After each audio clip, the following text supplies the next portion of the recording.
November 17th, 2023. The day OpenAI's board revealed its hardware secrets. They didn't fire Sam Altman over a personality clash.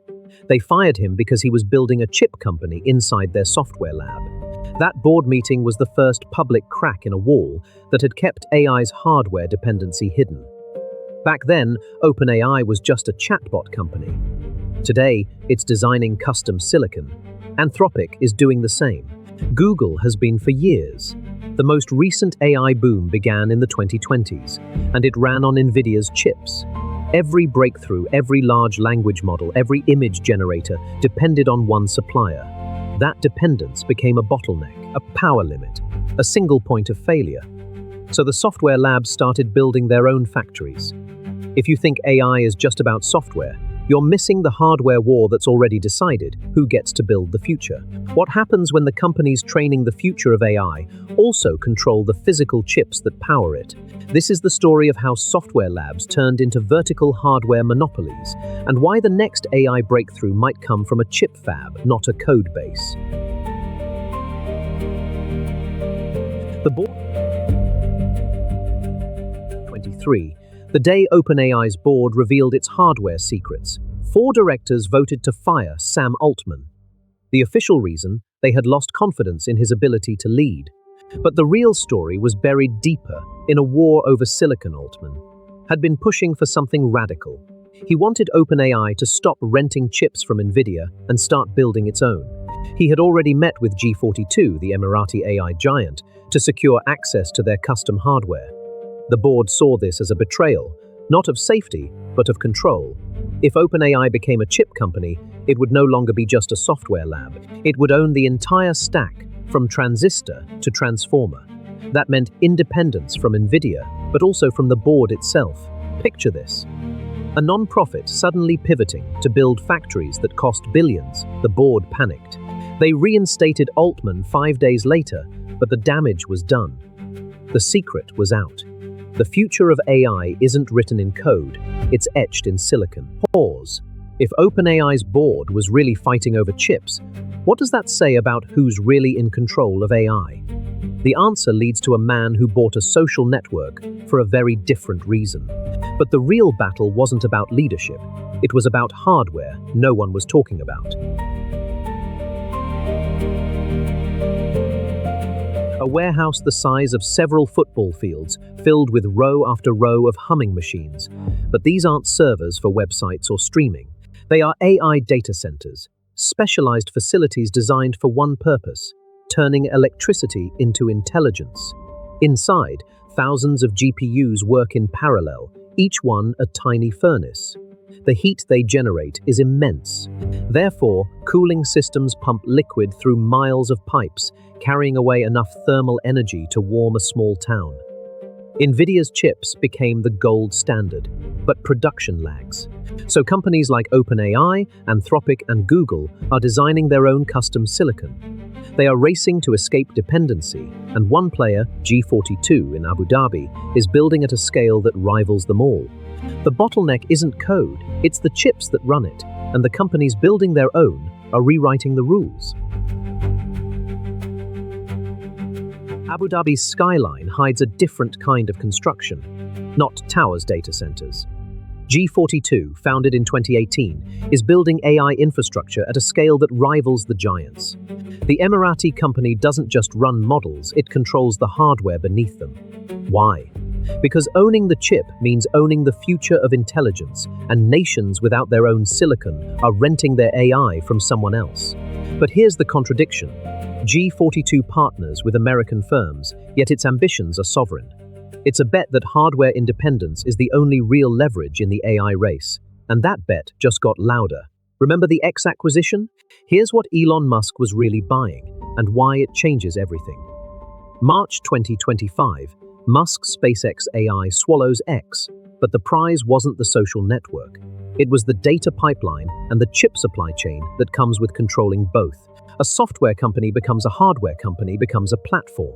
G42 is doing the same, only with a nation's treasury behind it. But vertical integration isn't just a tech strategy, it's a geopolitical weapon. Subscribe to see who controls the next AI revolution. March 20 deal. But this isn't about buying a social network. It's about buying the pipeline to power his AI. SpaceX AI, the company behind Grok, now owns X. The headlines scream, social media monopoly. The reality is quieter. The real prize is the data centers, the server racks, the chip supply chains that come with a platform serving hundreds of millions of users. Musk doesn't need to build a new factory, he just bought one. Revisit the OpenAI coup. That was a boardroom fight over control of software, a human drama about who steers the model. This is different. This is a hardware heist. The board didn't fire him. He bought the board and the infrastructure beneath it. Now, look at Abu Dhabi. G42's data centers hum at capacity. Musk needs more. He partners with the Emirati giant, securing access to their chips, their cooling systems, their power. The acquisition of X becomes a backdoor into a global chip monopoly. Therefore, the game has shifted. It's no longer about who writes the best code. It's about who owns the silicon that runs it. Now, the question isn't who builds the best AI, it's who controls the chips that decide what AI can even be.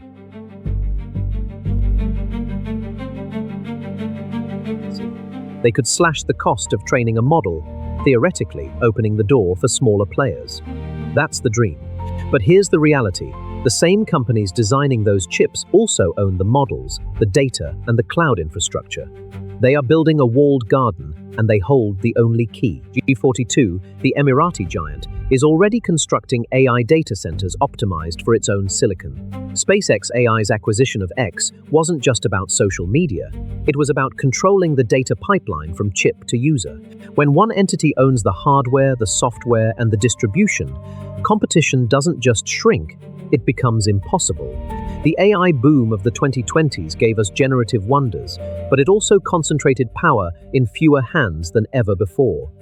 Vertical integration is efficient. It removes bottlenecks, yet it also removes choice. If the next breakthrough model only runs on a proprietary chip, you don't have a market, you have a toll booth. The question isn't whether these companies can build the future. They can.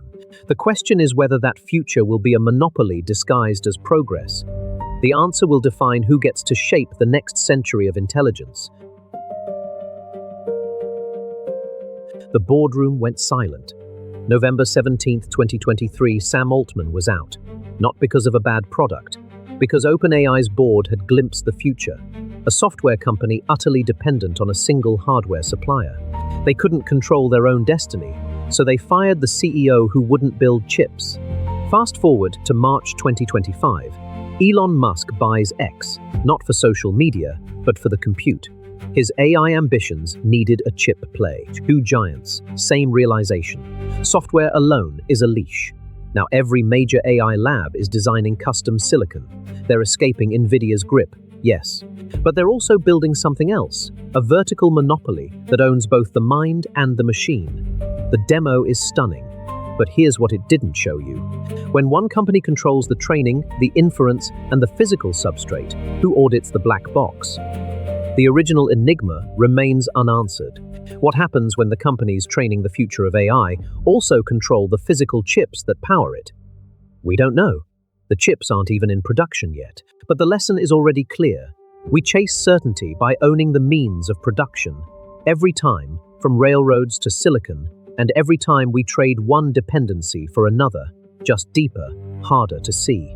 Next up, how Abu Dhabi's G42 is turning oil money into AI chips, and why Silicon Valley is terrified. This is the Monopoly Matrix. Stay curious.